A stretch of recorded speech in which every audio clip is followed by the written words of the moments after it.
la ferme volonté de faire un hold-up sur cette élection. Moi, j'ai, à mon avis, et vous partagez cet avis, il y a un attentat en perpétration contre notre système démocratique et le processus électoral. Et un certain nombre d'indicateurs que nous avons partagés le confirment, que ce soit au niveau de l'article 27 du Code de communication électronique, la désignation de Babacar Diagne à la tête du CNRA, de la manipulation du parrainage, de la rétention des cartes du fichier électoral. Un ensemble d'indicateurs, et on a eu une autre information tout à l'heure, d'ailleurs très inquiétante que l'administrateur du PASTEF vient de nous communiquer. Il y a une instruction en cours qui invite les enseignants à s'identifier s'ils sont militants d'un parti.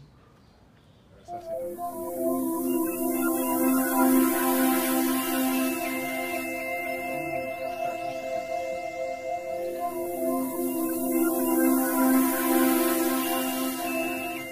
nee na defar nit mooy nga am doom nee na mooy nga am doom fexe ba du manqué dara neen nga fexe ba du manqué dara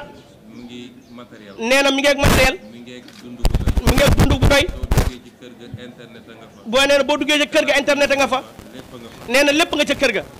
pare nga fàtte li ëpp solo nee na ba pare nga fàtte lépp solo mooy defar ruux bi defar ruux gi te fii la ñuy defar nee na fii ci daara ji fi la ñuy defaree ruu de moo tax lii nee na moo tax lii ku ñu ci woo dinañ ci sawar nee na ku ko ci woo moom dana ci sawar lool di rafetlu liggéey bi ah ñii wax loolu ñoom fay lañ xam buñ jógee di xeexal yi dañ leen di fay moo tax c'est très simple c'est-à-dire yow sénégalais amul habitude jug di def te yàlla tax jug pour def pour réew bi wax naa ko ne man ànduma ak Ousmane Sonko ànduma ak Ndiaga Diaw ànduma ak Pathé man Sénégal laa àndal dama toog di rap nekk révolutionnaire di gëstu di xeexal di gëstu ay yenn président africain yi révolutionnaire ay ñoom Thomas Sankara di ñafe di xool di topp ci révolution bi ay ati di am yaakaar discours bi ma doon wax musuma gis ku ko wax ma xëy jékki-jékki gis benn candidat bu koy wax nan laay def candidat boo xam ma xool ko xool profilam gisuma ko mënuñ ko jiñ sàcc gis naa ci moom diine bi ma bëgg gis naa ci moom set maanaam ragal yàlla boobu ñu ma xool ko xool ñu nga dem témoigner fépp fooy set parce que dafa am lu am solo benn kilifa day wax ni njiit boo koy tànn da nga koy tànn comme ñuy tànnee jabar ñaata at 56 ans Sénégal ñu ngi ñuy nax à chaque fois même géew bi ñooy ñëwaat faluwaat man ñu ngi may saaga maa ngi gis ay xalifistes di saaga di ma menacé parce qu'ils n'ont pas compris quoi comme sans question nga xam ndax yow tu es islamiste man je préfère être sénégaliste islamiste que d'être karimiste wala xalifiste wala makiste déedéet man du nekk ma ci ay nit affaire nit man dama nekk ci affaire Sénégal léegi Ousmane Sonko bi ñuy taxaw nii di ko défendre di gis ni moom instant yi nii moom lañ soxla idée profil bi ñu soxla ci moom lañ ko gis dañuy yebbatu nit ñi pour ñu comprendre loolu xam ni parce que pouvoir bi ñu fi nekkoon ñu nekkoon PDS ñoom ñoo wàccaat encore comme Moustapha Niasse par exemple ñu ngi woon ci Senghor Moustapha Niasse liggéey na ci nguuru Senghor jóge ci nguuru Senghor ñëw liggéey ci nguuru Abdou Diouf jóge ci nguuru Abdou Diouf ñëw liggéey ci nguuru Abdoulaye Wade jóge ci Abdoulaye Wade ñëw liggéey ci nguuru Macky Sall kooku lan la opposé lan la liggéeyal Sénégal te loolu boo seetee ñi nekkoon PDS ñoo fay jóge dem créer beneen parti ànd jàppoo ànd bennoo après ñaaroo après tasaaroo après xeexoo après xiiroo après ñaayoo même nit yi la ki nekkoon PDS moo ñëw PS transhumé dem fii kii moo jógee fee mais lu tax monde boobu noonu ñun ñu bëgg topp ñoo ñu daw pendant 56 ans léegi man loolu la ak Sénégalais quoi c'est-à-dire ñun tamit ñun ay nit lañ tamit duñu ay dof benn moment man su ma toogee di xool man sama askan ma dama ne devoir la si man ma bokk ci ñi nga xam ne sama bët su ibbee ko ba fexe ne ma ibbee seen bët ñoom.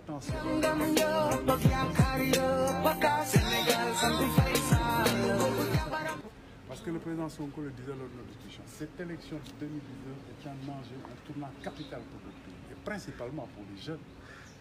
C'est pour ça qu'il faut qu'on leur fasse comprendre que c'est à eux de faire affaire de cette élection. Parce qu'on a toujours laissé penser que ici les élections c'était l'affaire des candidats. Nous devons travailler à faire comprendre aux jeunes que cette élection c'est d'abord leur affaire. Parce que les enjeux qui se joueront pour ou contre eux. Et nous y travaillerons pour qu'ils s'approprient cette affaire. Maître, en tout cas, le 24 février 2019, c'est la date des élections. Il vous faut combien de temps pour en tout cas finir clore. Non, le délai est très court. Nous en avons conscience. Et nous allons vraiment travailler le plus rapidement possible, nous donner les moyens que ces dispositifs soient en place au moment des élections. Maintenant, effectivement, le délai est court, mais nous essayons de donner les moyens de travailler de la manière la plus rationnelle possible, la plus efficace possible pour atteindre les objectifs. waaw daje tey bi moom dama doon daje président Ousmane Sonko. ma commencé d'abord di ko gërëm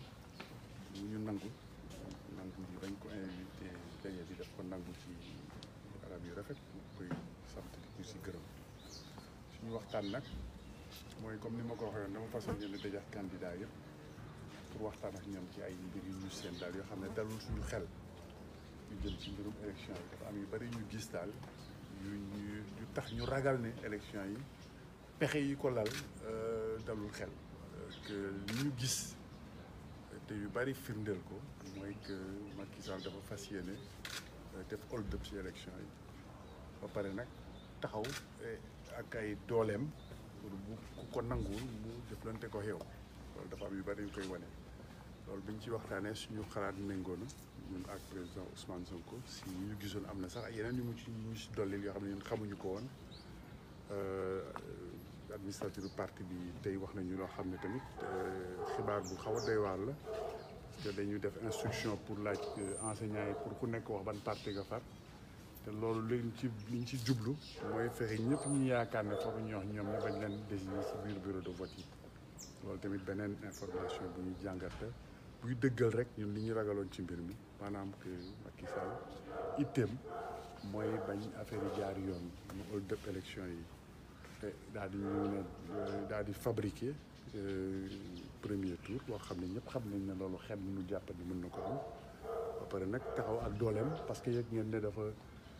jël alal bu bari dem jënd ci ay gànnaay yu takku pour yoo xam ne ñu ngi ko jubleel pour li ñuy wax anti émeute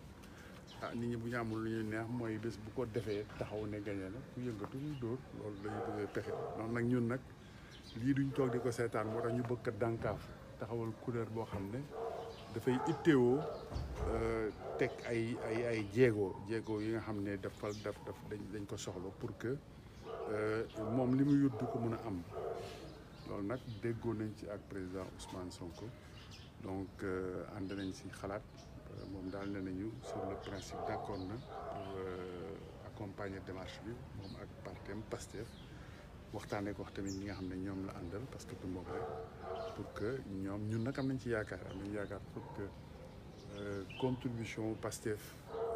ak ay ressources am ak mën-mënam ak ay ressources yi mu àndal ñoo doon lu am solo ci kuréel boobu ñu bëgg a taxaw. léegi lan moo tax njiit Babacar Diagne jiite ARTP mu tiital la. dara tiitaluma si dañu wane rek xam nga bu fekkee ne pouvoir bi dafa ñëw teg ay jéego par exemple mu ne lépp lu jëm ci xarale yu bees yi ñuy wax réseaux sociaux yi mu bëgg ci teg loxo te ñëpp xam nañ te réseaux sociaux li mu amee solo ci démocratie mu xëy li nga xam ne lépp mooy këru xibaar yi muy organe d'information yi mu jël militant am teg ko RTS jël militant am teg ko Soleil jël CNRA bi nga xam ne dafa am ay doole bu ko yoon may nga xam ne mën na sax tëj këru liggéey organe d'information yi mu jox ko koo xam ne lu ku njiit réew mi bëgg mu nangul ko parce que defoon na ko ca Abdou Diouf daan xalamal Abdou Diouf di ŋàññi Ablaye Wade Abdou Diouf dem mu dem ci Ablaye Wade di ko xalamal di ŋàññi ñu mu ko seqaloon Ablaye Wade dem mu topp ci Macky Sall ñëw teg ko kaw CNRA moom war na boppam sax parce que xupp na fi kii groupe des médias kon loolu mooy dañu wane dañu bëgg téye information te information dafa am solo su élection amee par exemple ñu génn seen information mënoo dégg fenn beneen information wala ku bëgg génn information ñu menacé la tëj la loolu day wane dafa am lu ay pexe yu lalu si loolu. lan moo tax seen xeex bi ngeen ciblé jeunesse sénégalaise. parce que jeunesse sénégalaise dafa war a jàppale lii 2019 bi enjeu bi ñoom la concerné ñun pare nañu parce que dafa am ay opportunité yu bëri yoo xam ne mën na jóge si élection 2019 bii moo tax ñun dañu bëgg a taxaw te loolu tamit président Ousmane Sonko moo si attiré suñu attention daal ni pour que ñu bàyyi xel bu baax jeunesse bi ak seen implication loolu nañ ci liggéey man nag li may sant yàlla mooy quand même am na lu yëngatu si mbir mi parce que am na ay candidature yu mel ni président Ousmane Sonko wala Bougane Gueye Dany ak yeneen profil ay ñoom Badou Kane tax nag ñu gis jeunes yi commencé intéressé ci mbiru politique loolu tamit am na solo mais ñun ñoo war nag fexe am taxawaay ak ñoom boo xam ne dañ leen di wane seen place yi ngi si biir waaw te jàppale te loolu sax citoyen yëpp la concerné élection sax du affaire candidat élection dañ sañ-sañ bu ñu jox la population yi ñu tànn seen jiit loolu mooy jiitu si affaire élection ba laata muy nekk problème mu candidat